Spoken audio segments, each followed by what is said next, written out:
1. Moment you feel calm, the next overwhelmed. Unusual dreams, déjà vu, or receiving strong intuitive downloads. Your subconscious is trying to communicate something. A strong urge to change something.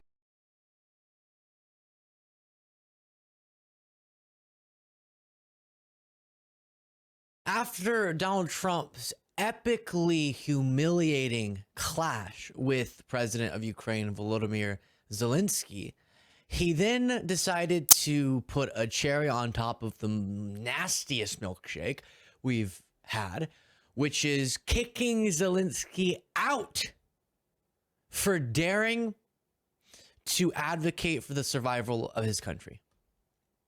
Now, we'll address the arguments that they're making as we go through this segment. I will remind you, if you missed this, of just a couple moments, not the whole thing. We went over that in a different segment, and it's a lot to watch, but a reminder of what it was that took place in the White House.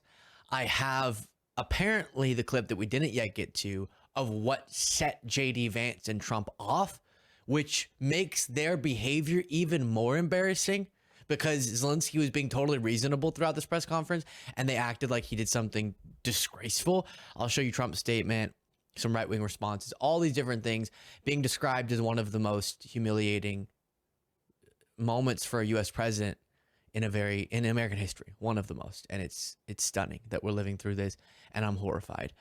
If you appreciate these updates, please do click the subscribe button. Here is Zelensky with another press conference scheduled, but canceled, being kicked out of the White House. It's really pretty incredible. We see the Jackie, SUV, hang on with us for a Zelensky's moment. SUV. If you look to your left, you're going to see him. Let's watch. Mr. President, is the deal off?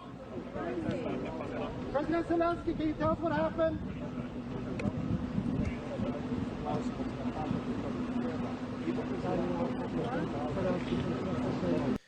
So the other press conference they were going to hold, and I guess the agreement signing of the rare earth minerals agreement between Trump and Zelensky, also what didn't get signed, and Associated Press reports a news conference that was planned to follow talks between Ukrainian President Volodymyr Zelensky and U.S. President Donald Trump's Ukraine envoy was canceled Thursday as political tensions deepened between the two countries over how to end the almost 3-year war with Russia.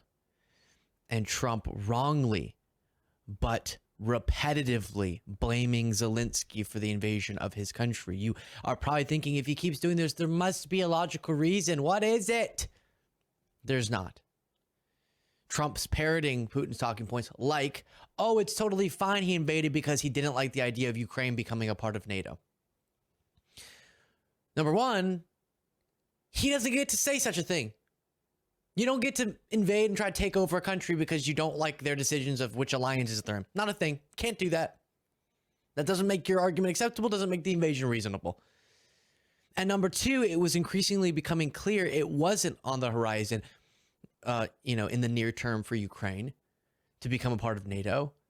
And Putin continued the aggression anyways.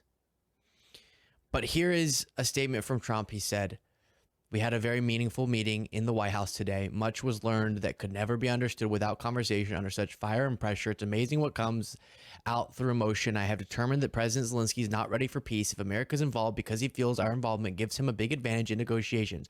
I don't want advantage. I want peace. He disrespected the United States of America in its cherished Oval Office. He can come back when he is ready for peace." So let's now explore what it is that was so disrespectful. I already showed you the clash, so I won't go through that whole thing again, where eventually Zelensky has to sit there as Trump and Vance shamefully berate him. But given it was sort of breaking news, jumping in on the clash, we didn't cover the thing that Vance was referencing that supposedly was disrespectful. So let's see. Let's see what Zelensky did that was so bad. Yes, but after that, he broken this ceasefire. He killed our people, and he didn't exchange prisoners. We signed the exchange of prisoners, but he didn't do it. What kind of diplomacy, JD, you are speaking about? What do you mean? I'm talking about the kind of diplomacy that's going to end the destruction of your country. Yes, but if you Mr. President, with respect, I think it's disrespectful for you to come to the Oval Office and try to litigate this in front of the American media. And that's the part that picks up on what we already covered. And then it's a full bash sesh. What was Zelensky saying? You heard sort of the tail end of his explanation, which is Vance was going, we need you to do a ceasefire. Zelensky, I already explained this. I knew this is what had happened, just intuitively, but indeed it was. He was going, hey, Vance, if that's what you're saying, what do we do to prevent Russia from just breaking their agreement again, like they've been doing? There was already agreements in place that they violate. That's what they do. And that's what set Vance off to say you're being disrespectful, is him going, hey, JD, great, I'd love an agreement, but we can't just agree to stop military, our defense of ourselves if you can't explain how Russia will be prevented from breaking the agreement like they've been doing. And that justified this. I'll just show you a little bit of a reminder. God bless. You don't know that. God bless. You don't God know bless. that. You will not have a war. Don't tell us what we're going to feel.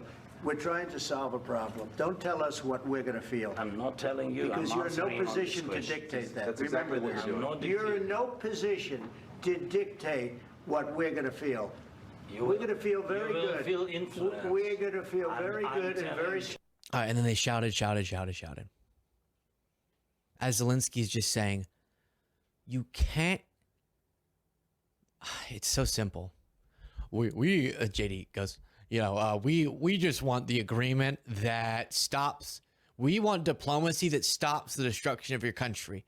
Yes, which is not the diplomacy you're doing, JD. Okay, good. So yes, we all agree we want the diplomacy that will stop the destruction of Ukraine. Yes, you figured that out. Beautiful. Which is not what you're doing. Because presidents of the past, even ones that I liked a lot more than Trump, misunderstood Putin's long-term goal here. And just making another temporary agreement that gives all of these concessions to Putin, releases economic pressure on him, and releases military pressure on him, giving him every chance to get his military ready to continue, and gives him the territory he already has. So now he's even closer to the full expansion that he wants, and not having any stipulation that could actually protect Ukraine is meaningless. We've done that already. We've done it already. Crimea, and then in parts of eastern Ukraine. We saw throughout the Trump administration, conflict building, Putin playing his games, eventually launching a full-scale invasion in 2022. And he's not just gonna, well, I gave Trump my word. That's not how it works. If you think that it is, I don't know. I have a bridge on the moon to sell you, I guess. Wow. So, just, there seems to be a lot of confusion from Trump. Here's another moment we didn't look at. What makes America a good country is America engaging in diplomacy. That's what President Trump is doing. Can I ask you? Sure. Yeah? Yeah. Okay. So he occupied our parts, big parts of Ukraine, part of East and Crimea. So he occupied it on 2014. So during a lot of years, so I'm not speaking about just Biden, but those time was Obama, then President Obama, then President Trump, then President Biden, now President Trump, and God bless, now President Trump will stop him. But during 2014, nobody stopped him. He just occupied and took. He killed people. You know what the contact line? 2015. 2014. 2014 and 2014. 2014. Yeah. So I was he killed, not here. Yeah, but That's exactly right. Yeah. Maybe. Yeah, but okay, this is crazy. Let me explain something. Okay, so even if it wasn't you, if it wasn't all about you, you can still learn from something we call history. And history tells us that making agreements to temporarily pause Putin's aggression